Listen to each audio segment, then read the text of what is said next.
They're getting worried. Hell, they're past the point of being worried. They are now scared. To borrow a term from the late prodigy of Mobb Deep, the mainstream media is shook. I really think the media, I think they thought Nikki Haley had a real chance last night. Mainstream media, they are pleading, they are begging you to support Nikki Haley. Come on, peasants, this is Saint Nick, the same Saint Nick who surprises you every Christmas with those gifts that keep on giving. They are trying to make Saint Nick more relatable. They are playing the gender card. They're playing the race card. She's just like you. Nikki Haley grew up as a victim of mythical racism, but she fought the white man, and she will continue fighting the white man for you. I really believe that the mainstream media thought Nikki Haley could win last night. Now, the rest of us knew that was a fantasy. Once she was exposed by Vivek Ramaswamy and had absolutely no answer to the plethora of accusations that he made against her, Nikki Haley's campaign was all but over. She'd be better off returning to the North Pole to work on her climate-friendly sleigh to make sure it's ready for woke Christmas in June. The media, they have utilized every tool in their belt to derail the momentum of Donald Trump. Orange man bad! The release of his mugshot trying to embarrass him, criminal charges and trials, false accusations of dictatorship, comparisons to Adolf. The media is so desperate, knowing that John Biden barely has the ability to walk for president, much less run for president. The media has gotten so desperate, they are supporting a Republican candidate. They will do anything. They will do anything to beat the Trumper. Now, obviously, Nikki Haley is not a true conservative. She's a parishioner of Woke United Methodist trying to disguise herself as a conservative. The problem is Nikki Haley is a terrible actress. Since all their usual tactics have failed, the media, they are now trying to rely on Old Faithful. This is one of the originals. When normal people are defying their demands and things aren't going their way, what does the media do? They try to scare you. They have gotten so desperate, they are utilizing the age-old tactic of fear-mongering to scare people into voting for Saint Nick over Donald Trump. The fear-mongering, it started Monday night with Rachel Maddow on MSNBC. Now, I actually watched this segment live. It's been a long time since I have watched the Rachel Maddow show. There wasn't a Pels game Monday night, so I decided I was going to watch Rachel Maddow to see how she would cover New Hampshire. What do I see when I turn on MSNBC at 8 o'clock?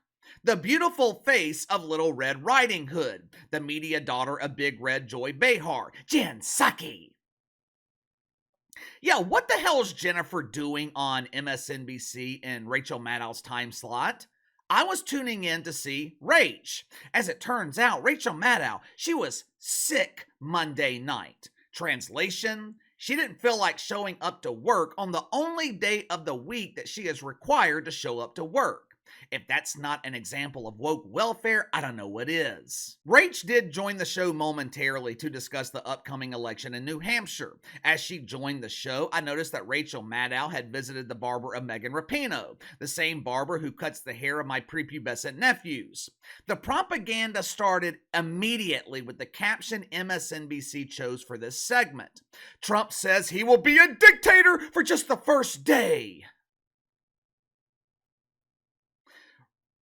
Remember the other day when we were talking about context? This is a prime example of the media removing context to further their own narrative that Trump aspires to be the next Adolf. MSNBC is referencing a quote from early December when Trump was asked, I think it was by Sean Hannity, if he wanted to be a dictator. Trump replied, no, other than day one. We're closing the border, we're opening up the oil fields, but after that, I'm not a dictator.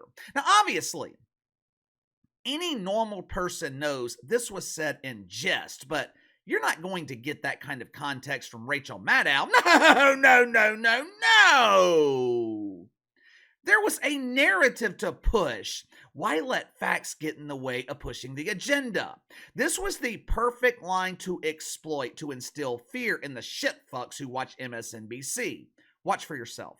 If you pick me, that'll be the end of politics. And you won't have to deal with politics anymore. You won't have to deal with contested elections. You won't have to deal with contests or divisions when it comes to power.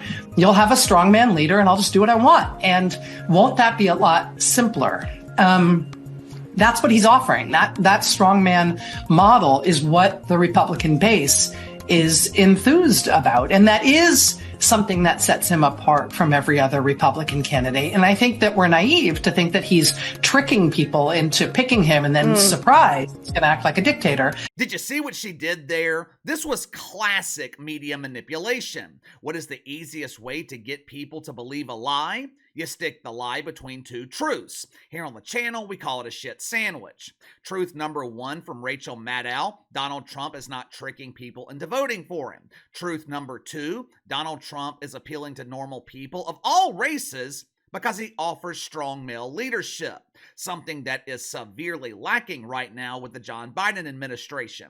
Now, of course, the obvious lie: if Trump gets elected, it's the end of politics as we know it. We're going to be living under a dictator. Which is kind of confusing when you think about it, since deacons at Woke United Methodist want America to be more like China. Last I checked, the CCP operated under a dictator. I guess Rachel Maddow is cool with a dictator as long as it's her chosen dictator, as long as it's someone from the establishment. But if the dictator is Donald Trump, which is not the case, but if Trump did want to be a dictator, the narrative from Rachel Maddow is Orange Man bad. But let's get back to this commentary from Rachel Maddow about strong male leadership. I thought this was incredibly telling. The media, they also like to call this toxic masculinity.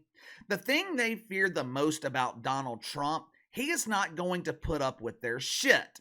It's not going to be like Burger King anymore where you can have it your way. There won't be millions of people walking across the southern border, heading straight to the taxpayer-funded indoctrination center where they'll be given woke welfare and be encouraged to vote. Instead of commercial pilots being hired based on diversity, they'll be hired based on qualifications and merit. I don't know about you guys, but when it comes to flying, I want the best pilot they have to offer. I don't give a shit what color he is. Can he fly the plane? Can he handle turbulence? Can he make sure I'm alive when we arrive at our destination? If the answer to all those questions is yes, that's the pilot I want flying my plane. I don't want someone flying the plane because he changed his name from Eddie to Betty and that makes him qualified. More than ever, this country needs strong male leadership. And look, it didn't have to be Trump. It could have been Ron DeSantis, could have been Vivek Ramaswamy, who was my choice in this primary to begin with. But I'm good with Vivek being the VP. Ronnie, Donnie, Vivek, doesn't matter where it comes from. Strong male leadership is what we have been missing the last 4 years under Johnny B. Biden. Last night, after it was announced within minutes of the polls closing that Donald Trump had won New Hampshire, he was getting ready to give his victory speech. For some reason, Nikki Haley gave a speech last night. I'm not a loser. I didn't lose. I just didn't win. But that's okay. I'm not going anywhere. I'm going to keep doing what I've been told, wasting hundreds of millions of dollars so Trump can't use it against Johnny B. The crowd, if you could even call it that, at Nick Haley's speech, it was filled with doofus donors. The crowd at Trump's speech filled with normal people. In a surprising turn of events, MSNBC, they actually promised to broadcast the Trumpers' victory speech. I thought there was a strict policy at MSNBC to never broadcast the truth. Like CNN, I thought MSNBC was allergic to the truth. Why the sudden change? I wonder if it had anything to do with all the backlash last week when Rachel Maddow refused to air Trump's speech in Iowa. Last night, MSNBC, they decided to show the speech with a special caveat. The first time we hear misinformation, we're shutting this down. We will not expose our audience to symptoms of OMB, Orange Man Bad. It took all of 90 seconds, a minute and a half, for Rachel Maddow to interrupt the Trumper. 90 seconds. Now, what was his crime? What was his violation of the woke commandments? What painful misinformation was the MSNBC audience exposed to? Watch for yourself. You know, we won New Hampshire 3 times now. Three. We win it every time. We win the primary, we win the generals. So there we go. So this is part of the issue here. So Donald Trump saying that he won New Hampshire not only in previous primaries, but that he won New Hampshire in the general election is not true. Donald Trump did, to his credit, in 2016 win the New Hampshire Republican primary. He did in 2020 win the New Hampshire Republican primary. But both in 2016, when he was competing against Hillary Clinton in the general election, he narrowly lost New Hampshire in the general election. And then in 2020, when he was competing against Joe Biden in the general election, he lost New Hampshire by a good, fair chunk of vote. Who fucking cares? I mean, seriously? Trump only spoke for about 5 minutes last night. Eventually, he handed the platform to Vice President Ramaswamy. Well, KC, Kamala Harris is my vice president. Yeah, sure. Yeah, but no one takes Cam seriously. If you want to get technical, though, Trump handed the platform to your future vice president. My point is, Trump only spoke for about 5 minutes. 90 seconds into his speech, Rachel Maddow wants to interrupt him because he basically misspoke?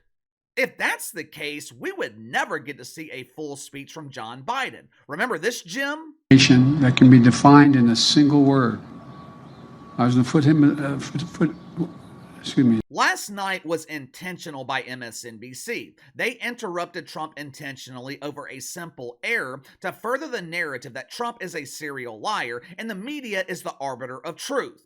Just think of the irony there. The same Rachel Maddow who was busted spreading the illusion of Russian collusion. The same MSNBC who has been busted in lie after lie after lie. I mean, this is the same network that features Joy Reid in prime time. That network is sending the message that Trump is a liar and they are the truth. You know, it's been a long time, probably about 8 years, since I have seen this level of fear in the mainstream media. They know they fucked up. They hitched their bruise caboose to John Biden, and they know that he can't win. Remember a couple of weeks ago when I said the Trump campaign, it just feels different this time? He wasn't receiving the same publicity because the media was choosing to ignore him. Didn't feel like he had the same level of excitement and enthusiasm. All that has changed, and that's what the media is afraid of.